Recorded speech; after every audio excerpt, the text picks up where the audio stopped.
job.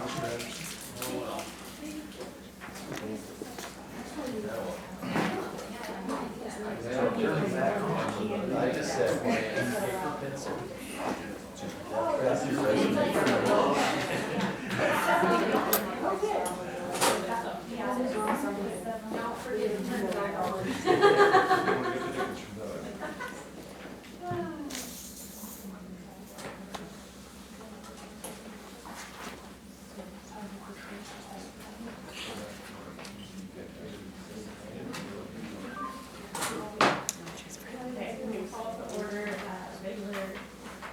session for Lakeview High School District number 7.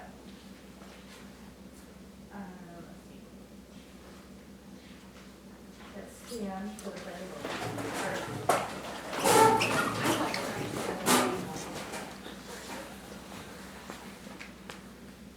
pledge allegiance to the flag of the United States of America and to the republic for which it stands, one nation, under God, indivisible, with liberty and justice for all. So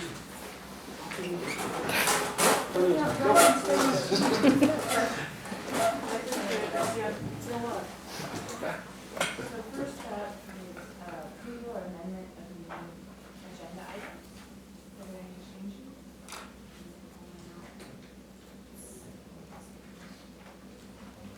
Yeah, 10.1, we need to move that this time.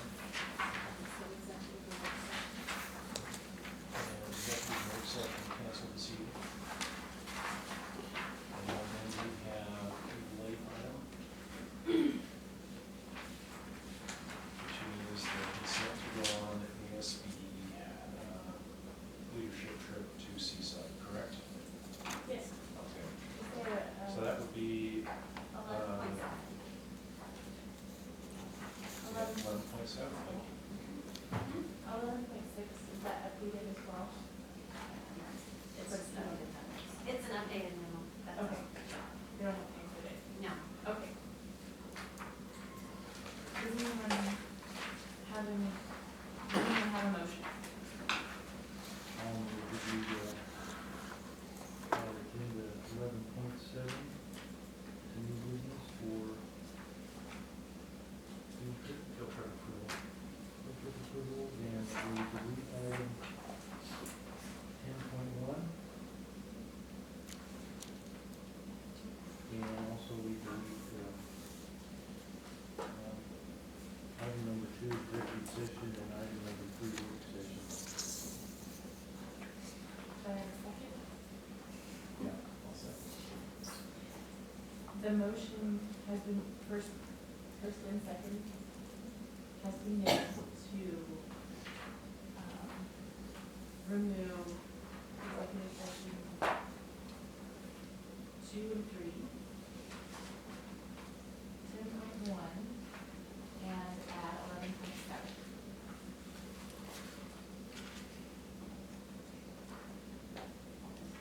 All those in favor?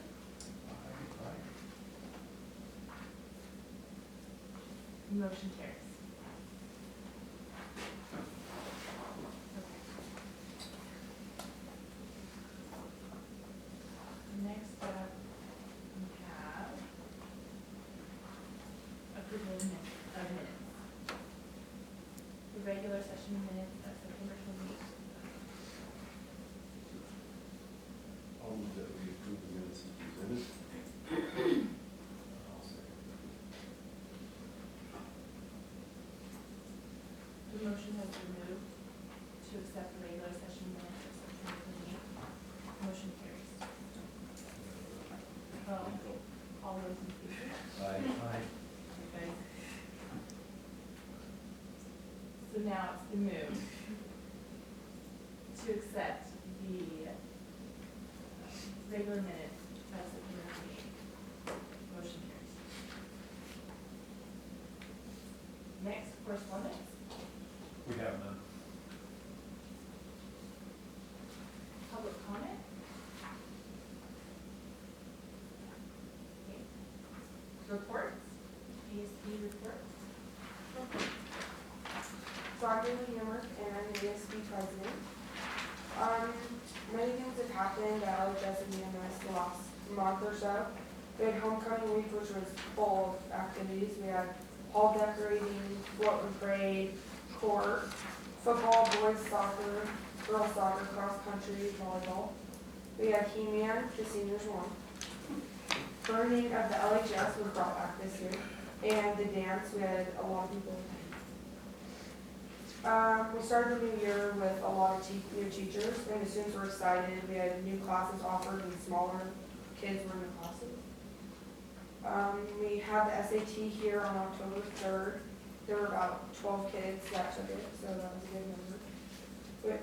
And we're gonna have the PSAT on October 14th, which all the sophomores are required to take it, and then the juniors that sign up to take it can take it as well. There's a science field trip. There were science field trips, the biology and field biology. And the first week we had a welcome back assembly, and our student council and ESB, we did a glow stick dance, which was fun, and a new teacher's slideshow and a 9/11 video. And then we have an upcoming leadership conference in November. We're excited about it, and we're happy to support us. Thank you. Yeah. Yeah. Thank you. You're welcome. Is there any questions? Thanks. You're welcome to leave. Thank you. Thanks, Amy. Next, 9.2, innovation and learning center update.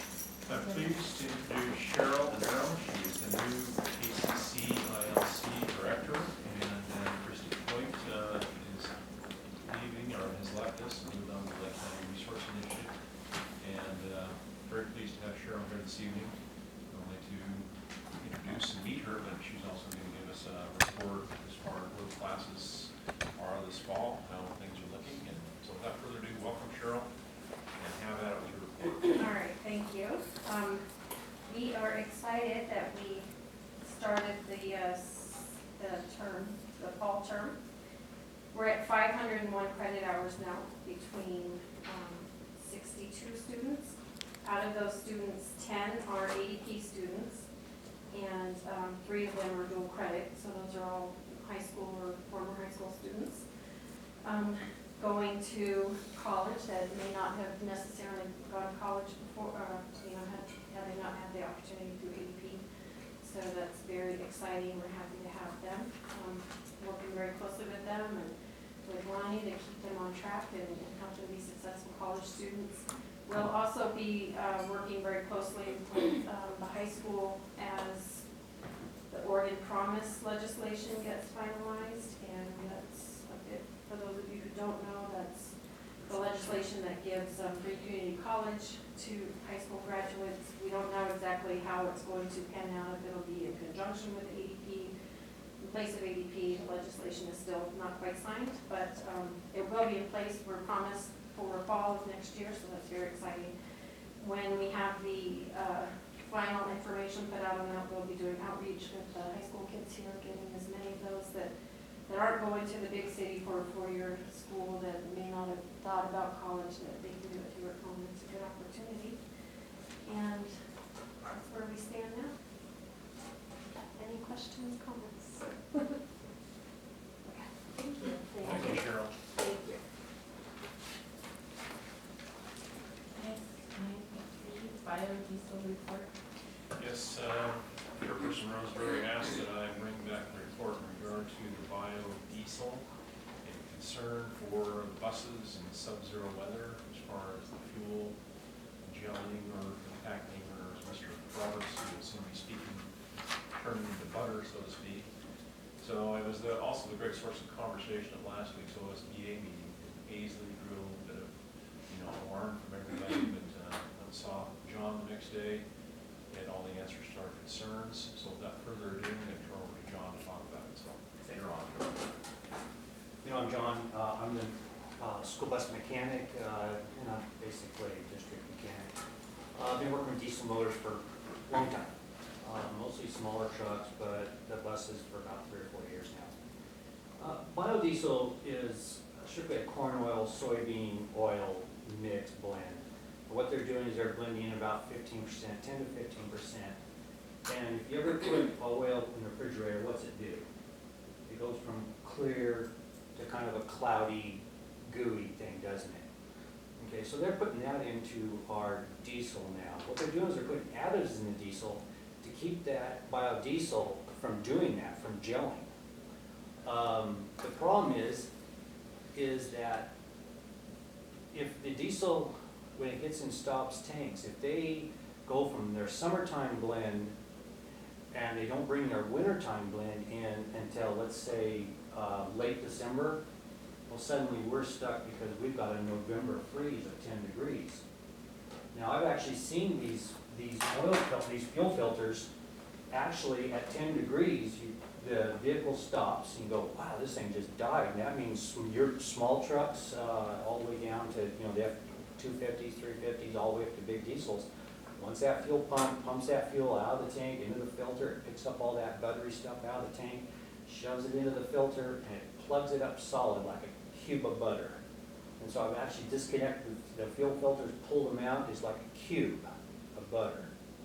And what that does is that does extreme damage to your injectors, your injector pumps, because what's the fuel do? It is it lubricates the fuel pump and the HUI injectors. Fuel pumps on the, like on bus 2 and 4 are your Cummins. So they bypass HUI injectors, they don't have those, they have regular injector pumps. The bus 10 and 11 have what is international, and they use HUI injectors. And it scars the pintle valves, it scars the pumps, the dings in the pump. And then you're into the expense. Probably on bus, we've already replaced injectors in 10 and 11. The tune of, they're about $400 a piece. And there's 8 of them. So it goes up quick. So my job is to make sure when I see the temperatures go down, and regardless of what's happening, what Staub is doing, I call them early. I say, when are you guys going to change over to wintertime fuel? When are you going to start putting additive, so I make sure that I don't have a gelling issue? If I see the weather report and I say it's going to be 10 degrees, I add right off the bat. So probably 1st of November, I'll be putting additive in our tanks no matter what Staub does, just as a precaution. And then I communicate with Staub, and the minute they start putting additive in their tank, I go, okay, I can relax a little bit. But if I see temperatures go down to close to 0, or I'm putting additive in my tanks no matter what, because of the damage. And that biofuel it really clogs up like butter. We can't get away from it. It's a government subsidy program. It's a green energy. We just have to deal with it. And putting additives, and I've actually taken those plugged up fuel filters and put them in a mixture of diesel and additive. I just drop the filter in there, and that butter just dissolves out. So that is the only thing we can really do. It's really not too awfully costed, but the fact is that I think fuel does go up like 20-30 cents per gallon in the wintertime, before it shuts down. Yeah. Does anybody have a question? So we just add that to the bus tanks? Yes. In the bus tanks? Any. Yes. So what additive is it, the stuff in the white bottle? Yeah, white bottle, you can do 911, you can do white bottle too. Does the 911 work though, if it's, I've been told it only works after everything's Well, shot. yes, nothing works, once it's plugged up, you're in trouble. You gotta heat that bus up, you got problems. But can you dump that 911 in prior to? Prior to, Prior to. yeah. Big and small vehicles. We're talking about fuel economy, with the biodiesel, they want you to have a cleaner running bus. Bus 2 and 4, we're getting between 9 and 10 miles per gallon. Bus 10 and 11, we're getting 5, 6. So just another thing to add into what I look at when I'm looking at biodiesel and fuel in general. Any other questions? What's not too bad? The fuel. Yeah, on the new Cummins. Oh, yeah. Well, the For old, bus, I wasn't sure what. yeah, the old 5.9s were giving 9 and 10, or 9 and 10 pretty easy, and they'd walk away from 10 and 11 on, you know, like. But the new TV buses we got is ISL motor and ISB motor. And we switched over to ISB because of the fact that it was better fuel economy, a little less horsepower, the motor's a little bit better for cold weather. Anyway, long story short, John is on top of it, Yes. so. And every mechanic, you know, when I talk to guys over at Ford or Jared over at Lakeview High School, they're watching temperatures close for everybody, for all the ranchers. Okay? Questions? Thank you, John. You guys Appreciate the report. one home. Right. Thanks, John. 9.4, financial report? Okay, so we, got to actually do, our meeting with the finance committee. So I have, prepared through August 31st, and if you take a look at the revenue we collected in each month, July and August, collected a little bit more than what we had anticipated, and then on our expenditure side, we, spent a little less in July and August than what we anticipated. Usually July and August are big months for expenditures, as far as ordering textbooks and supplies and all that kind of stuff for the teachers coming in. So we were actually under budget, but we also didn't have a big textbook reduction this year, so that alleviates a lot of that budgeted amount that we have in there. Our ending fund balance at August 31st was 2.3 million. That will soon, we'll start September, you'll see a big change in there. We'll have higher payroll, obviously, with the teachers coming back on, and we're gonna have an increase in the payroll, later down the agenda items, which you've probably already seen. Part of that we can discuss there. So all in all, everything is looking good. Right at the moment, we're about 26% above where we thought we would be at the end of August. We also we forgot to go over the check register in the finance committee, but that will become part of our routines. Look through the check register for any discrepancies or anything with questions regarding that. So, I think all in all, it went well. We appreciate the work of the finance committee. Yeah. Any questions? No, I was there. We have a hot guy on the spot right there because you were the only one that didn't know. Or wasn't there.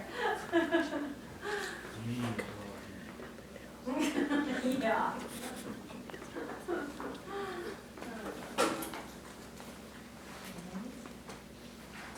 9.5, facilities update. Well, I'll go ahead and start, and then, right arm here can chime in wherever.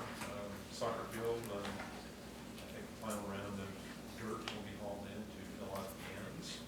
We had a facilities meeting this morning, look to probably be getting fence in one of these days.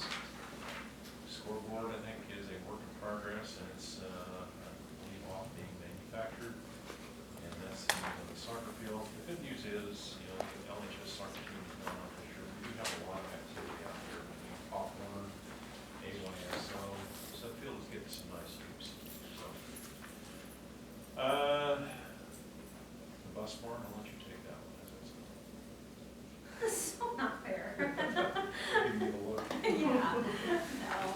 The bus barn, is actually going well. Let's see, we've got the footings are in, and I know that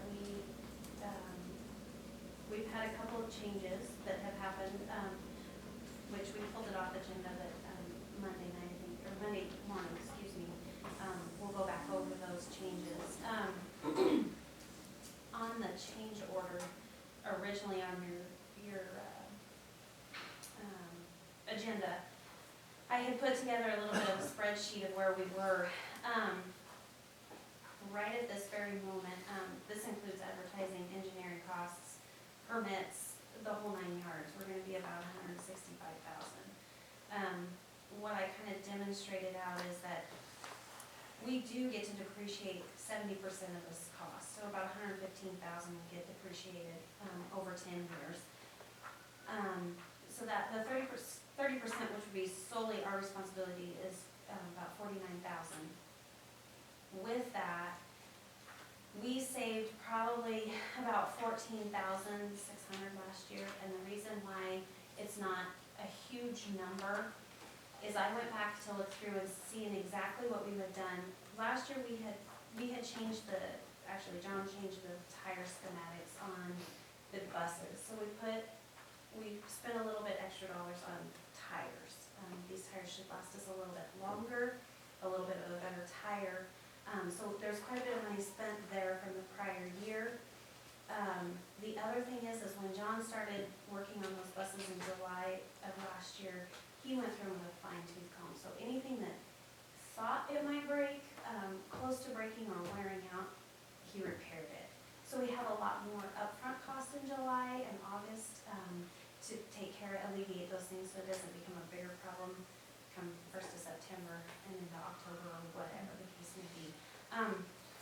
So I look for this year to be a little bit higher in the savings category, knock on wood that we don't have a major breakdown with anything that, it just doesn't go bad. Transmissions or an engine or something large like that. So I really look for our payoff on this bus farm to be on our 30%, 3 years or less is what I'm looking for on that. So I know it's a lot of work with John as far as how much he puts into those buses, but I know that it's well worth the preventative side of that. Seems like we had a lot less on the road right now as last year. We did. As, other years. We did. We only had, Comparative years. yeah, we only actually had one tow last year. It was kind of a fluke deal and it was one tow. And thankfully, Jesse McGee didn't charge us very much to go get it. So I was thankful for that. So I think, as far as progress on the bus barn, we're moving right along. I think we're looking to the end of November for completion at this point. So that's where we are there.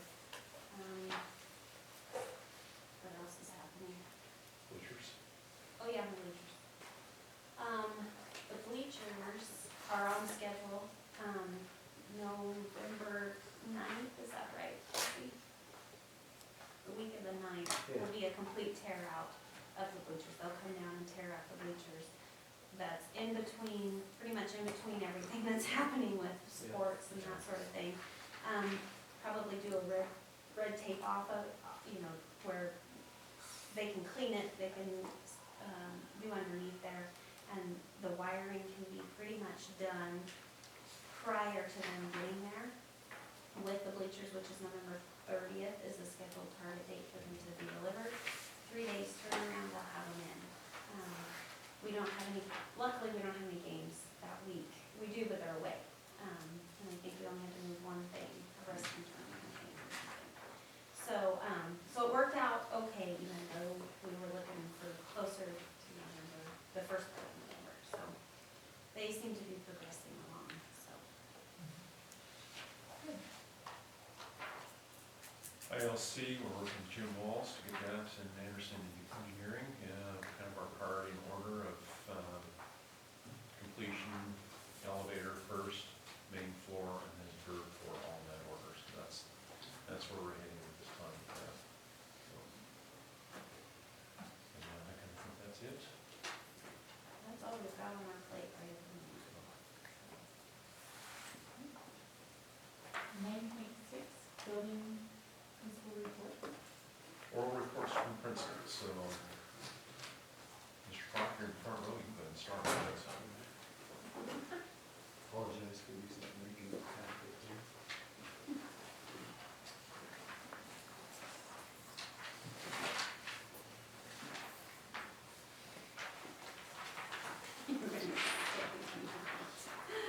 Our middle school enrollment is 110, 95% attendance rate.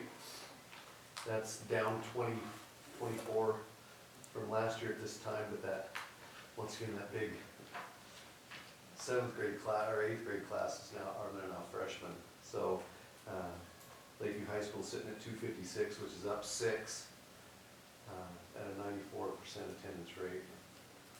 School pictures went well. Everybody went home and practiced their smile and came out glowing. Homecoming week went great. I thought school spirit was up. We got great leadership from Mrs. Mize and Mr. Louie, and the kids were fantastic. I think the parade and the dance, just I think kudos to the staff and the kids for a great week.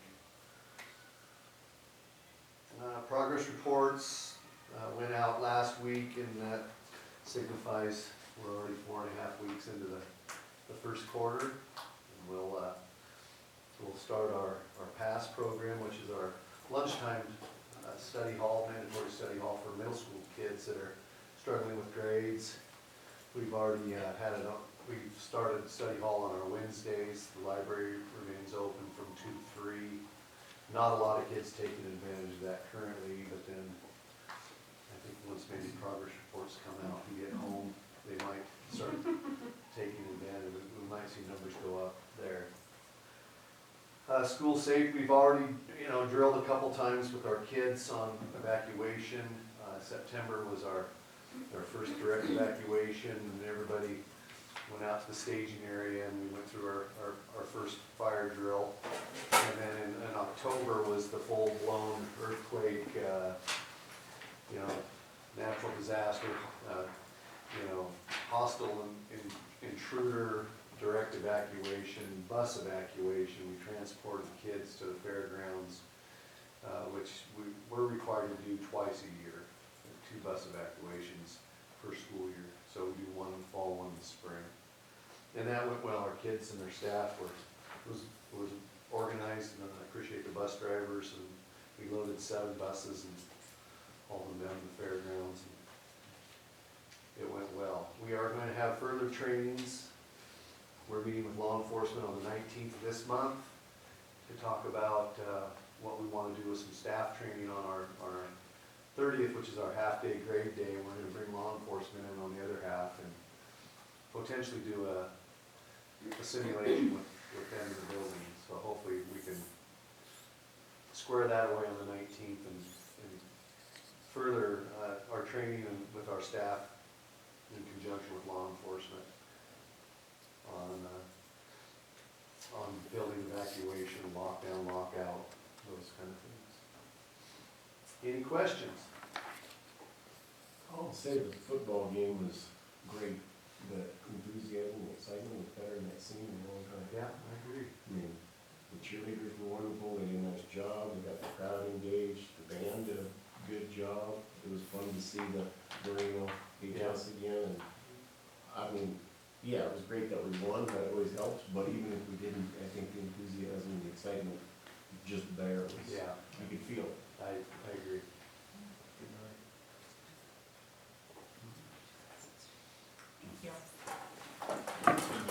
Ms. Warner? We dedicated the new playground this last Friday. Stephanie came out on behalf of you guys for that. Rebecca and Janet joined us. We even made them get in the picture with the paper. They resisted a little, but we did it anyway.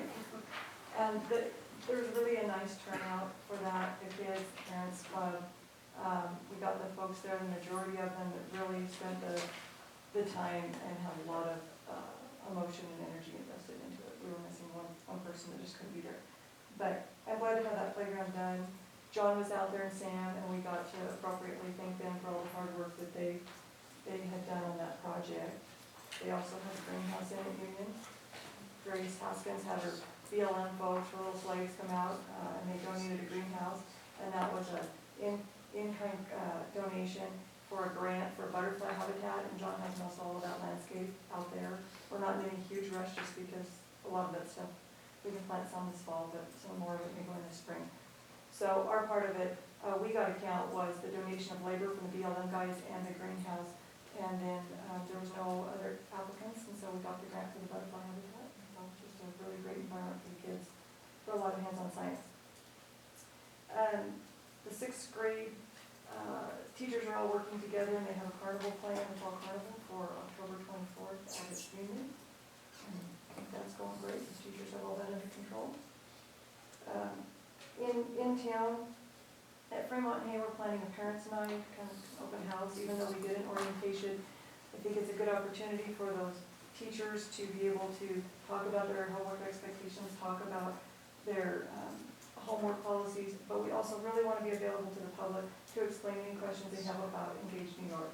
We still have some questions over the math and the jump and the amount of rigor in our math curriculum.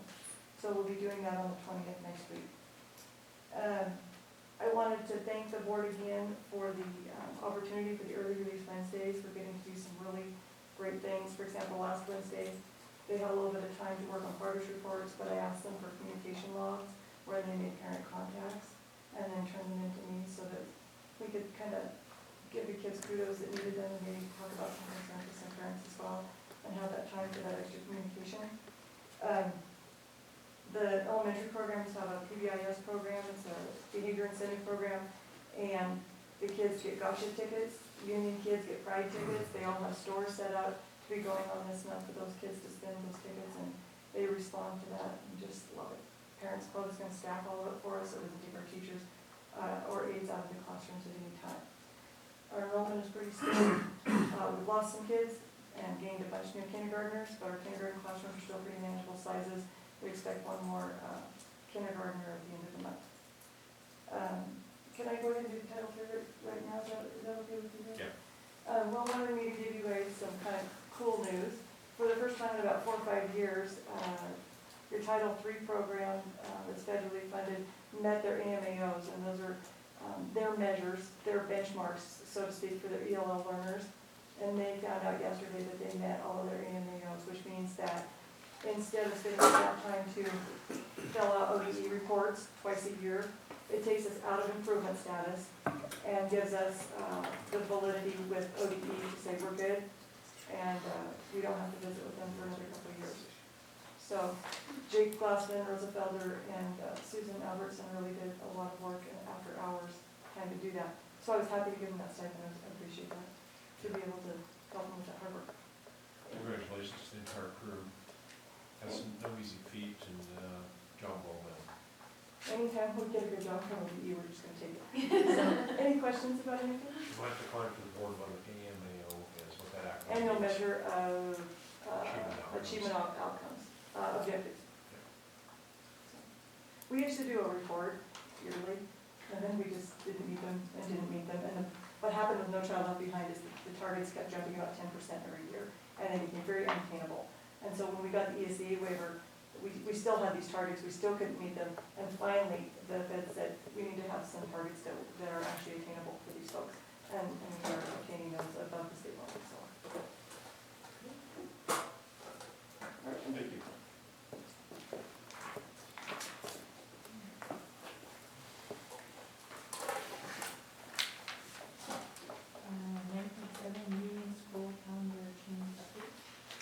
Last meeting, when we approved the change of the union school calendar, there was a concern raised by Ruth Ann that we would have to get an MOU between the school district and the OEA teachers union as far as the change of the calendar. Since then, we did our homework. She went through the CBA, I went through the CBA, Rebecca went through the CBA. There's absolutely no wording in there about union employees being grandfathered in or anything about these minimum days or anything like that. So I guess the moral of the story is we don't have to take any action on this. The calendar stands as approved. The employees, regardless of the calendar change, they are still working the same amount of time and the same amount of days. So there's no effect on employee time. So anyway, long story short, no MOU needed, and the calendar is approved as it is. New business, 11.1, CTE agricultural revitalization grant approval. I am pleased to introduce Fred Smith. From the onset, when we heard this grant, we were very excited to approach and move forward with with it. I've been very pleased. We've had 6:30 a.m. meetings for about the last month, every Thursday, with our community partners. Forest Service, BLM, ranching community, Oregon Forestry, and talking to Ray Hazard, who is the CT director for this region. You know, honest to goodness, I think we have really a good chance at this, and a lot of the work and muscle went into it, I attribute to Fred. So, Fred, outstanding job, and it's your show. During the last legislative session, not this one, but the previous one, the legislature set aside about $6 million for revitalization of career technical programs. This past spring, it set aside another $9 million for CTE revitalization and another, I want to say, $11 million for STEM projects. Okay. The CTE revitalization grant is basically a strengthening of agriculture through three basic things. First of all, the incorporation of a natural resources kind of strand, where we will contract out and hopefully someday incorporate that into the regular workings of the school as another alternative, or likely for our students. The second is to, what I call, make efficient the school farm, the FFA farm, to get it a high efficiency water pump, and then actually do some center pivot work. And so that way it can make the farm productive and give the children hands-on and productive situation. The last part is the strengthening of on-campus, if you will, the rewiring of the ag shop so that we have enough power to run everything that we have in there. Moving the greenhouse up on campus as opposed to having it down by DO, so that there was a 5-minute walk to the classes and those kinds of things. Ray Hazard, I sent this to him last Friday. He had a couple of little changes that he offered, more about style than anything else. The substance of the grant has not changed since what you have, but I've tweaked it a little bit to make sure that, you know, his belief is the strength of it is the partnerships with natural resources and the federal agencies and state agencies. And so I made sure that I rewrote the abstract and rewrote the first paragraph to have that show up right off the get-go, so that the people know that that's first and foremost what we're doing. And so that will be a big, strong sales part for this. The grant will be read primarily by individuals who are not professionals. They may come from agriculture, they may come from education. When you read it, it's not the most formal piece of writing I've ever done, but there's a reason for that. And that is, you try to get advocates. Okay, you hope that someone who reads this really, really likes it and can push, can feel for what you're trying to do and those kinds of things. So that's the way it was written, to try to be that way. It is right now, I would call it, it's a jello piece. Okay, it's firming up very quickly, but until we finally send it on Thursday morning, it'll probably, I'll probably be up tomorrow morning, be up Thursday morning, doing little tweaks here and there. Gotta have, the one sheet that's in there that has partners, okay? They want the partners to show an investment. It's not, well, we love you, we think you're gonna do God's work, thank you, go on. It's, we are going to dedicate this amount of in-kind contribution.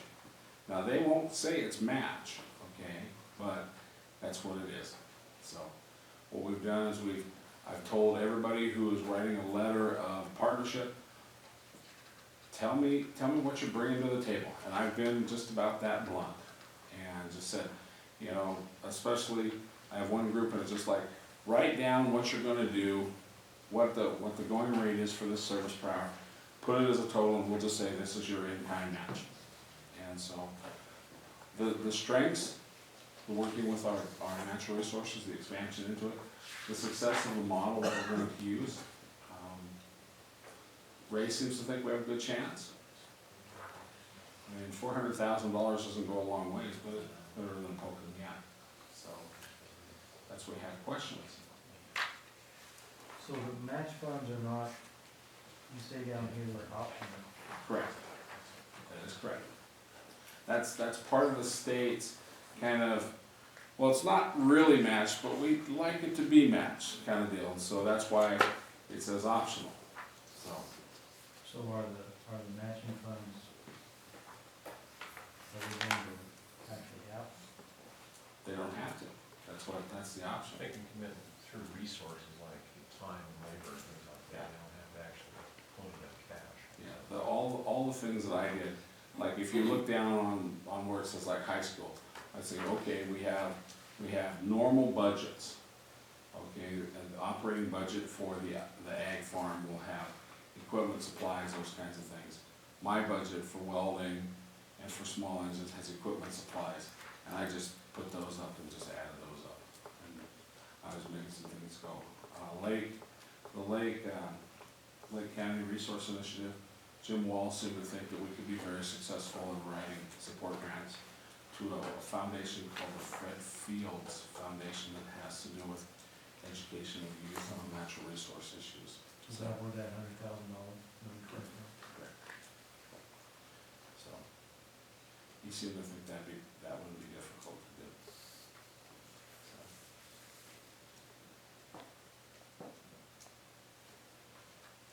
The grant will go out this week and we'll refer to officially go out and need board approval. So in the form of a motion approving CT revitalization grant. Superintendent, okay, how did you tell them how the cash flows with this beast? Go ahead. You can request everything except your administration fee the first day you get the grant. So, this is a heavy capitalization grant. And so, everything except admin, you can request the first day you win. In January, Yeah. and Ray Nash when I talked to him. And last so, Friday. the grant timeline is it's submitted by Friday at 5. Within a month, we will know, up or down, and we can start spending money the first week in January. And I asked the question, I said, so how much can we ask for at the start? And they said, everything but admin. Cool, you might get what you want. It's one of the very few grants I've ever seen in my entire career where you can ask for capital improvements. As you can see in this grant, we were asking for a lot, and, initially when the school board met last spring to, prioritize our facilities projects, a lot of things on the list were related to the ag program. The power service, the greenhouse, the paint booth, and all that, and when we learned of this grant, I think I said it in like the August meeting, we moved all that, those capital improvements out into the CP revitalization grant, because the word I received from Mr. Hazard is, the main thing about this grant is CTE has been just ravaged over the last 10 to 20 years due to budget cuts. And the purpose of this grant is to try to bring CTE back again. So, which is a wonderful thing. Like I said, rarely do you see a grant that covers capital improvements. Long as we approve the CT grant application, which is from the submitted to who? Oregon Department of Education. Okay. Second. The motion has been seconded, made and seconded. Motion carries to approve CT agri. Okay. All those in favor? Aye. Then the motion carries to approve CTE agricultural revitalization grant approval to Oregon Department of Education. Thanks, Fred. Good job, Fred. 3 more slippers left. You explained all the acronyms. I did my best to explain as many I of didn't them as I find could. them, but I'll look at it again. I tried really hard. Alright, 11.2, special education teacher job description. Charlotte? So, we were looking for the special education teacher job description, and we looked way back, several teachers back, and we have just used the general education teacher, job description, so, I met last spring with the special ed teachers and we talked about, you know, the things that weren't on that needed to be put on that, and so, basically, there's a few that are just kind of at the top of this job description. It's built, you know, just like and constructed, just like the regular job descriptions we have in the district. We added, that, you know, there would be the parent and the student, communication, that an IEP would be designed. And then we also put on that specially designed instruction that's really important when it meets the special ed students' goals and needs and stuff.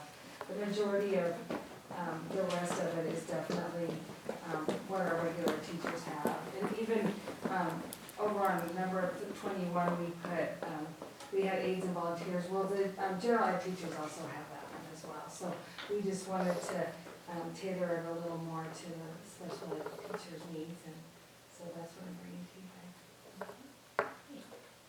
Unbelievable, for the longest time, we didn't have a specific job description for the special education teacher, and it was basically a different teaching position than the regular ed teacher. So it's a very good thing that we developed this and further developed. And I've reviewed it as well, and it's consistent with the responsibilities under the Special Education Acts. So that covers broadly the maintenance that a special ed teacher is responsible for. I'd recommend passing it. Does it take a special license? There's an endorsement for it. An endorsement, yeah. Yes. What is an endorsement versus license? Endorsement means you can go to school, you can target your education degree towards special education, and then when you go to get your license, teacher standards and practices, the endorsement will say, special education. And you're endorsed specifically in that area. So we need that in the qualification. I think we already have licensure in there, don't we? We just have an Oregon teaching certificate. Well, we could amend that, Oregon teaching certificate with The appropriate endorsements. special. Yeah, cause like math, well, math and English, they have their endorsements. It's like it's the same, it's just an area. Yeah. So, I mean, do we put that on other, on the? I don't think we put it on that. I think it stands fine the way With it the is. way it is. That was my read of it because For special education teacher. the other thing is you can temporarily have somebody in a special education position for a certain amount of time in an emergency situation, but then while they're working, give an endorsement. It's just to comply with licensure, you can only keep them there for so long, so you don't really want to hamstring yourself if something ever happens.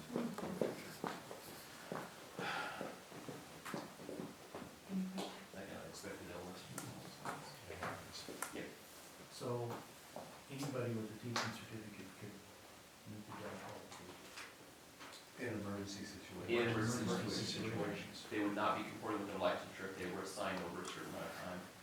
So we only got applicants who didn't have an endorsement, and that would be the emergency. You did declare emergency then, because you didn't get, and honestly, that could likely happen. Last time we ran a, I think it's check for special ed teachers, there was, I think, maybe 30 less teachers than there were open positions in the state. It's a very, so a lot of times you have to recruit from within the school district. I've watched that over the number of years. My own father actually, when he worked for the district, ended up doing the same thing because of that same situation, so it happens more often than you think. The ESD has a program as well that they can hire, and then they have an educational, I think it's a grant, isn't it? Yeah. I think that they can hire that way, and so it'd be just like if we couldn't find a math teacher or a special ed teacher, we would do that emergency, and then they look at, they have to be in a program now.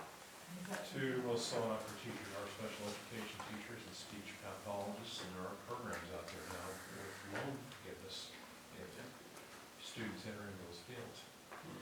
So if we had two teachers apply and one of them had the endorsements and the other one didn't, you hired the one that didn't. You would be allowed to do that. You only can declare the emergency if you don't have a valid applicant in that particular area. Well, to me, it's confusing. I don't.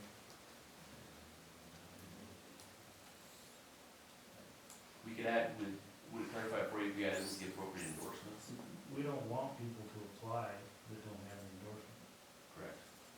But we need to hire somebody to But the work in that position and maybe work towards their endorsement if we can't hire that, if there's Yeah, I not enough. understand the emergency situation, but for the permanent job description, I just don't. But we can amend it to add special education endorsement if we want. Yeah. legally, it doesn't have any effect, but honestly, legally is not the only So aspect. you can amend the motion to add Valerie teaching certificate with special education endorsement. Could you put preferred? Does this match our teacher's Teachers. job description? Does it, Yeah. what it says here is exactly what it says in our teacher's job description. Right. So you're making this different than what we have in our current teacher's job description, so be aware of that. This matches what it says in our teacher's job description.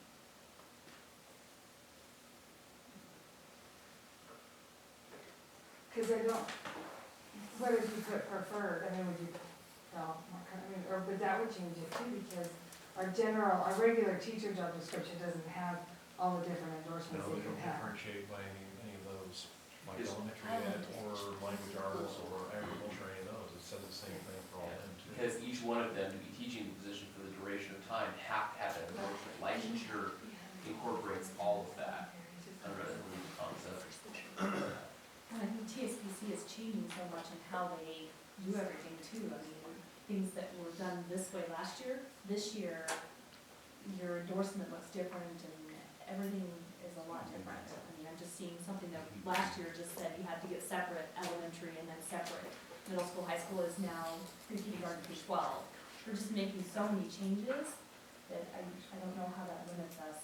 We may be revisiting this down the road. I think this covers us, but doesn't make it too specific. So if we get 5 people and they all don't have the endorsement, and we take the best out of that 5, And we put them through the restricted license process like we've done with other teachers this year. and then we help them get their Yes, we do, we get them on an educational program. so we get You want me to quit and do it? Rebecca, does it say highly qualified, the AQ, is it that status, like the, Well, I understand what you're saying, you want the most qualified person for that position. well, if that's required, it's fine. Okay, yeah, it's like, when I break my leg and I go to the doctor and I say, well, we didn't have any doctor, but we got one here, that we got temporary, we're gonna go ahead and use it. Right. So, And when they advertise the job, my understanding is they do put in, required equipment. That's, remember, the applicant doesn't get to see necessarily that general one until they actually gone through the process, so that's pretty well out there. Well, and most We do put the people requirements in the hiring documents. Yeah. who are applying are gonna see special education teacher and either think they fit the bill or they don't. Too, you're gonna have to be kind of brave to put in for it if you know you don't even fit the bill. If you don't have that endorsement, if you're not specialized in it. Yeah. Although, like I said, teacher shortage, not that brave, because unfortunately, this quote-unquote emergency situation is happening an awful lot in a lot of districts. all right, get a motion here. No. Would you like to make one? All right, I move to approve the job description for the special education teacher. I'll second. All those in favor? All right, fine. So the motion carries to approve the special. Okay, Amy, did you push the vote too? Because you have to vote on everything because you're on here I tonight. got carried away. Okay. Gallo position. All those in favor? Aye. There you go. One other point of order, Andy, are the other ones that you were involved, the other motions that you've made since then, you Did I voted say aye? aye? No. You intended to vote aye on every one of those, is that correct? That's correct. Very good. Yes. I hadn't voted, but now I have an active voice. Okay. Yeah. So the motion carries for the special education teacher job description as presented. 11.3, special education director job description. Well, my predecessor last spring came to you with the change of Lonnie Chavez's job, elevating it to point pilot TE administrator. So this job description captures that.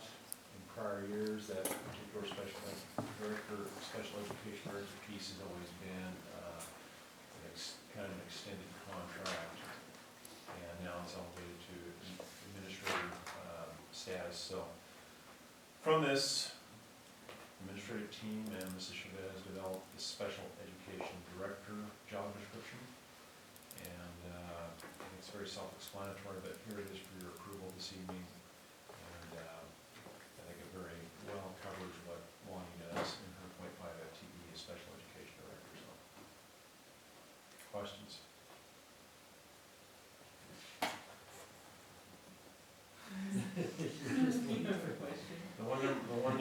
Let's just get right to the licensure piece, number 5, it's an Oregon administrator license, which, are you're about? It's at TSPC.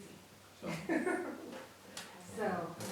I assume PK is pre-kindergarten? yeah, Can you spell that out?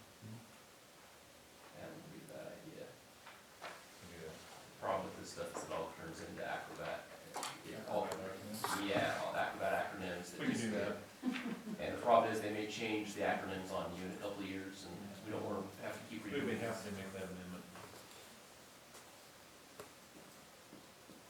And the people that might read these are the ones that goes up. Really shift. And this is not actually a whole brand new job description, it is a revised one, so it's got the original proposed date of 98 and then revised date 2015. From the original extra duty stipend job description. And this is a lot more consistent as well. I've reviewed it and I've been involved kind of with the process. It's much more consistent with the administrative function she's really doing instead of more like extra duty. She's kind of been an administrator for a long time.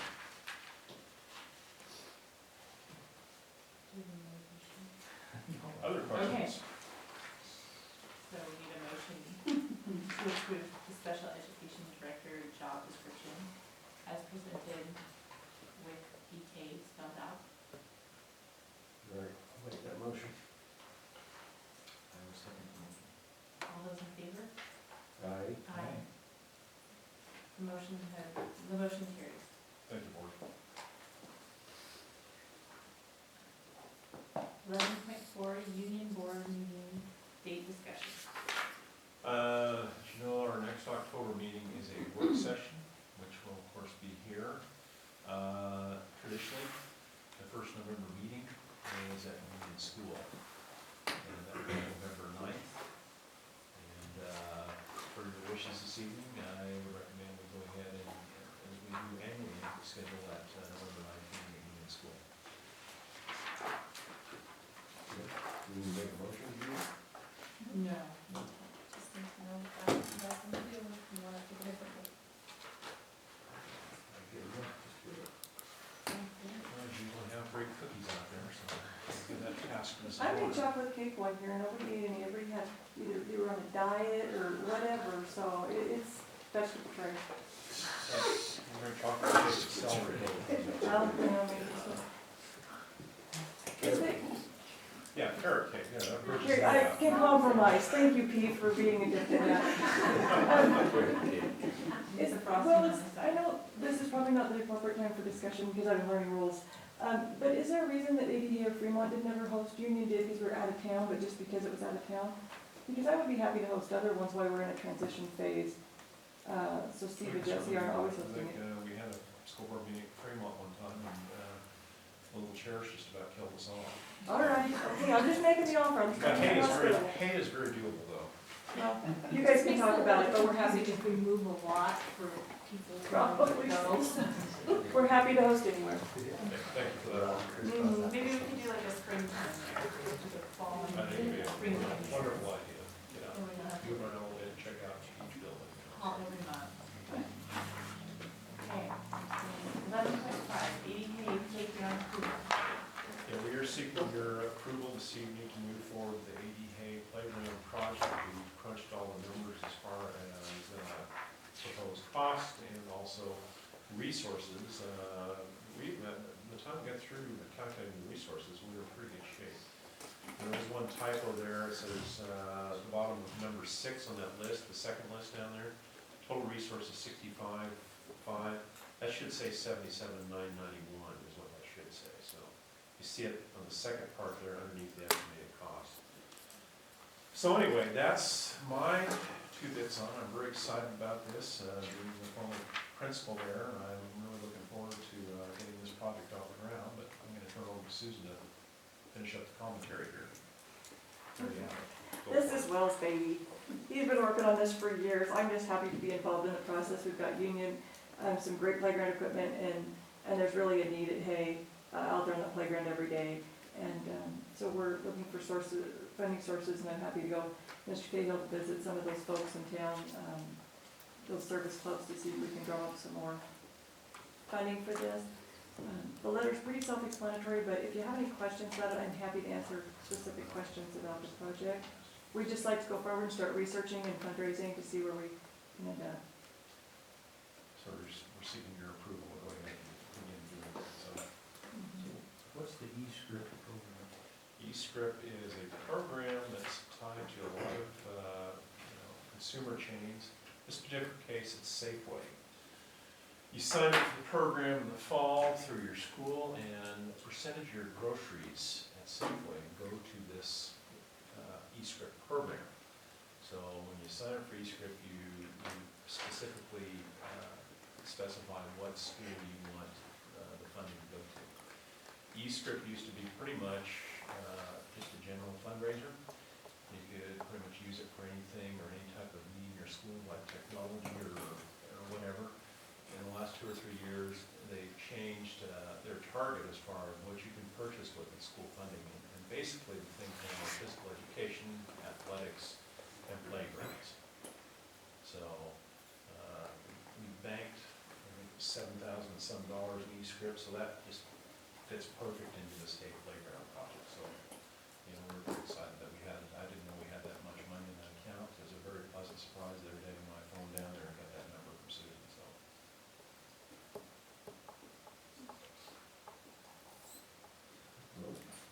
I'll make the motion to approve the fundraising request for the Edie Hay playground.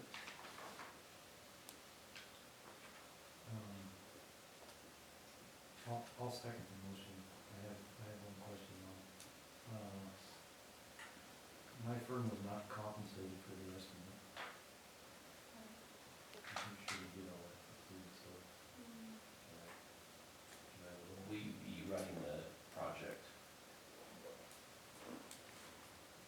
I think Wow. tonight, the motion is strictly to authorize us to get out and begin fundraising. And begins It fundraising. Right.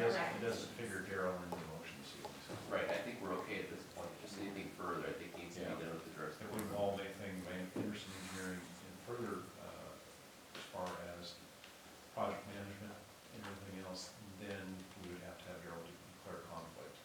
Because all we're doing is raising money for a playground project, that's not actually saying what we're actually going to do exactly and everything else, so I think we're okay that way. Especially because you weren't obviously that part of it there. And if you aren't comfortable, we could move it to another meeting and. So the motion's been first and seconded. All those in favor? The motion carries to approve a playground. Thank you. 11.6, HRA rollover approval. Okay. There in front of you is a revised memo with a different dollar figure. You'll have to refer to that. This morning, as I was going over with Patty in regards to what was actually getting rolled over, I have 3 or 4 individuals that are no longer with us that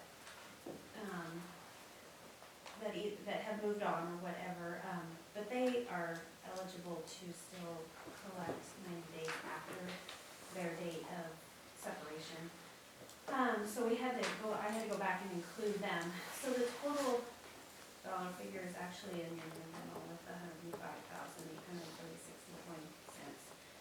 So basically, according to what you guys have already read, Fund 600, I would like for it to go away. Right now, we are utilizing a company called WageWorks. They totally manage our HRA and our FSAs as far as how much employees can pull out each month, each day, et cetera, whatever. What has been happening, and it was true, it would be a true case had we continued with running it in-house. So, prior to a few years ago, they ran it in-house, paid, individuals' claims out within Lakeview School District. It is now at Wakeworks. So what technically really needs to happen is every month, we have 36 employees that are paying into an HRA out of their cap. It equates to about $8,800. So first of all, we're gonna have increase in payroll costs of about $8,800. The reason why we're gonna have that increase is because we were filling the bank account on the back end. So as people were spending, we were refilling the account according to what they spent. Shouldn't have been doing that. As soon as we turned it over to WageWorks, it should have been the rollover amount at September 30th. Should have went into that bank account for individuals to draw against. And then every month you put in that cap difference. So if my insurance cap was $1,100, my insurance cost me $1,000, that went towards the insurance. $100 would have gone to my HRA every month. So we're front loading it instead of being in on the back end of it and making sure that there's money in that account. It really should be front loaded every month. So as we do payroll, those dollars should hit bank account because it is available for the individuals to access during that month and then going forward, of course. So in order to make that correct, our insurance renews every year. September 30th is the cutoff date, so October 1st is the first day of your insurance, your new year, technically. So what I had Patty do is go through, figure out what we had for a rollover amount for the individual. So that's anything prior to September 30th. That number equates to $105,000 total. So Fund 600 did have an ending fund balance that's available is about $52,795.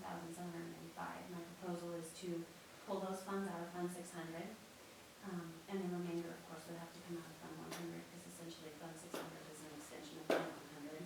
We just transfer money back and forth from there. So, to make this a true accounting, we need to strongly push that over. That $105,000 is a lot, but it makes it correct as of September 30th, and then going forward, of course, the dollar figure goes in, which is about $8,800 on 36 employees that are contributing to an HRA. So that was my proposal. I know it's a lot of money, but it makes it correct. It will make it correct. Any questions, concerns?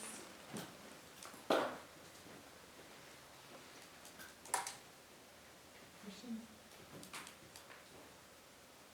I have a question. What? So employee leaves the district, he does not use his HRA, where does that money go? It forfeits back to us.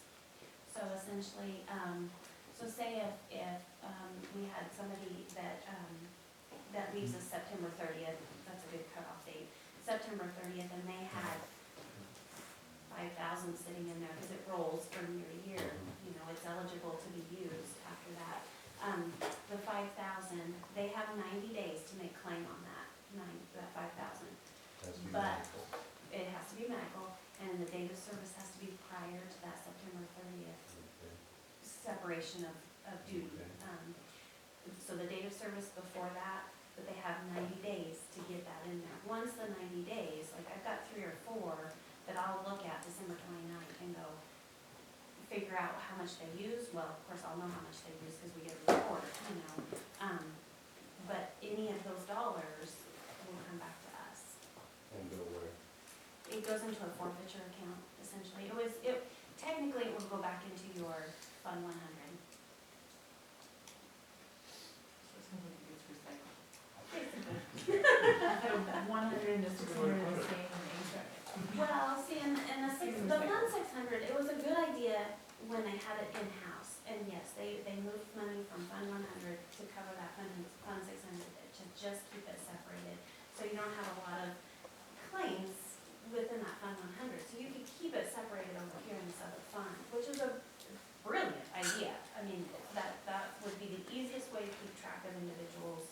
how much they've used, how much they've, come out of, whatever, how much their rollover amount. But we don't have, that's work that those girls don't need to do that anymore. We have somebody for that. We're paying somebody to keep track of how much somebody spends. It's our responsibility every month to deposit $8,800 over to that account, so that those monies are there for them. And that gets credited to each individual's account. Correct. And then, so how much do we pay them to administer the account? It's $300 a month to administer it. We try to do, because it comes out to be about, I believe it's like $5 a head. We try to attach it to charge the employees, but what has happened is you have them coming, you have them going, and so last year, if you recall, in a board meeting, I suggested that just be a district cost, instead of trying to keep track of all the employees, contributing $5.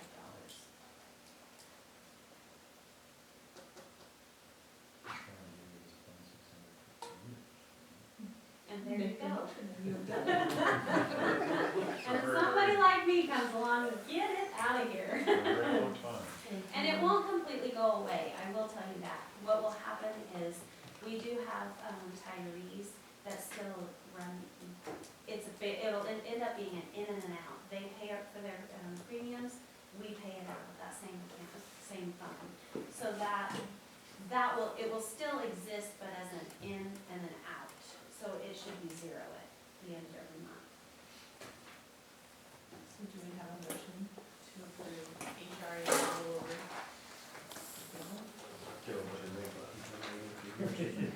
Yeah.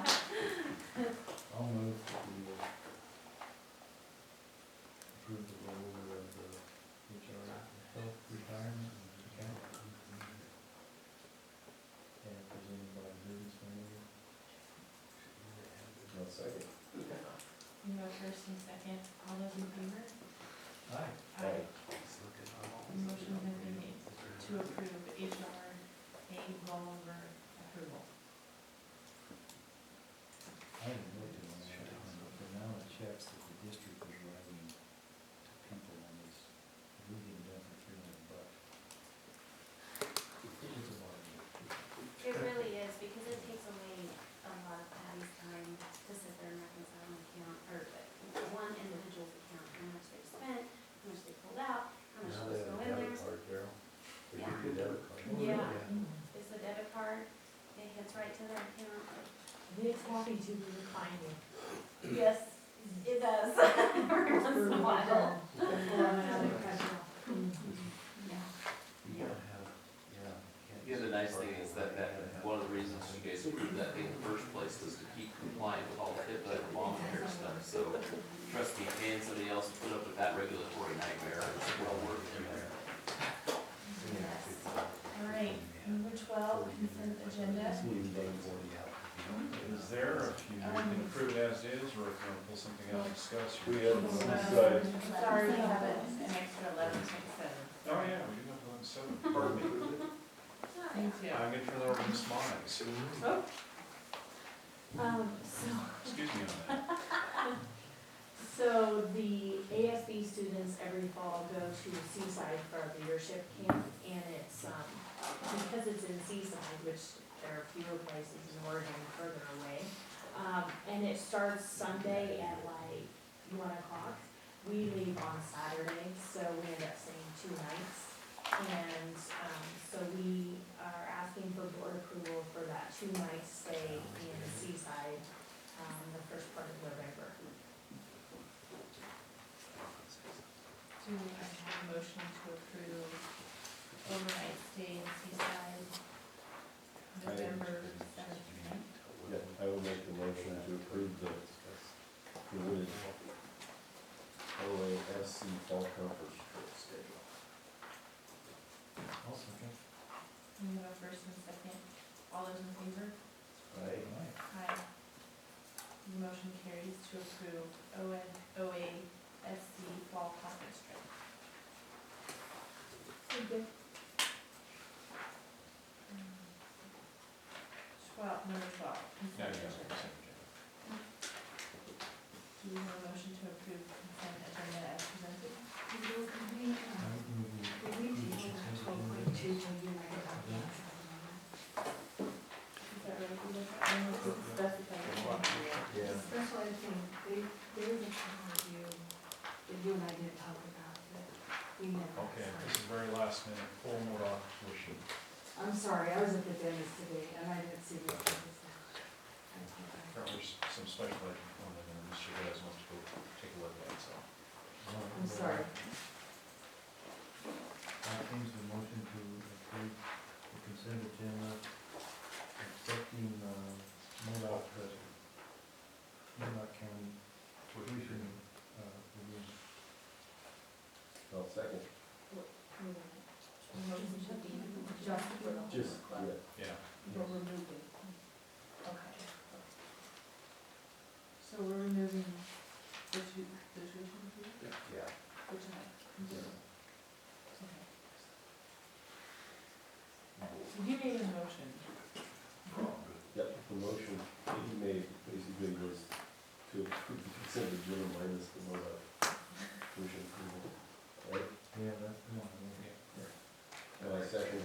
Oh, I didn't hear you second, I'm sorry. Motion for the first and seconded. All those in favor? Aye. The motion carries to approve consent agenda minus MODOC tuition approval. Number 13, announcements. Yes, annual OSBA convention, November 12th to the 15th.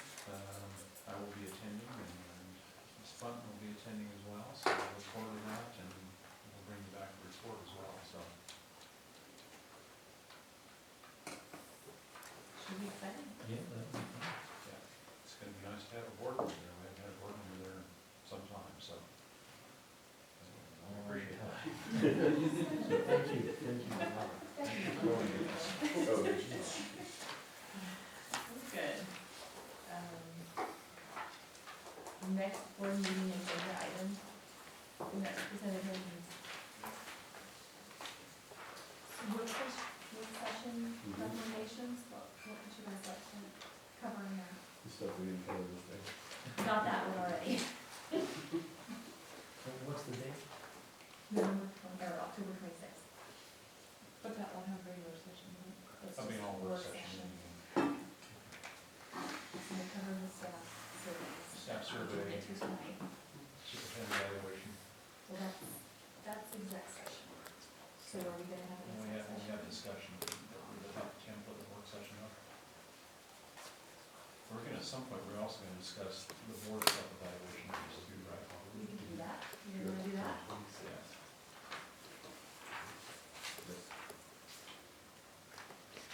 So no formal board meeting that night. Keep this evaluation in the exec That's session, what I either understand, be too, is on the discussing calendar. what you're gonna do on it, either the exec. Okay, that'd be fine. Board self-evaluation. So we can have an exec session. if you want to, But what's your call? It's fine with me either way. I won't be here, so, okay. That works. All right. What works? Yes or no? Yes. Yeah, yes, To do it. yes to do it, okay. Okay. Okay. Maybe the November meeting, the first November meeting, we should have something on the, Okay. probably in a public. An update on On the RSVPs Yeah. or RFPs. Well, I'll probably have some of those cards, we probably have some. We should have something out to the public on what we're doing.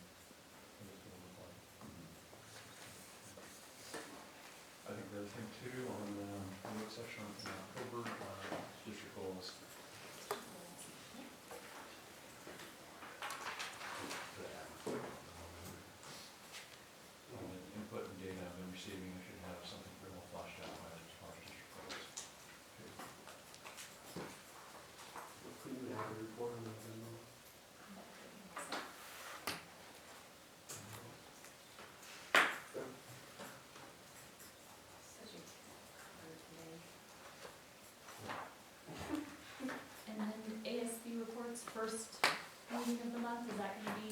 We will not be here on November ninth, so that will happen. Yep, that's right. So it can be, For November, we could do it The next. second, Second one. that's fine. okay. So how many students go to that, do you think? What? How many students go to that? We are taking, as of right this second, we're taking 13. And so, 2 chaperones, minibus, hopefully we'll break down. Hopefully we won't hit a deer. It's usually driver error. They're on biogas, do that now. No, I use Corn deer. gas. Yeah. That's an awful E5. Does anybody else have any other deadlines? All the way to adjourn. Motion. Home.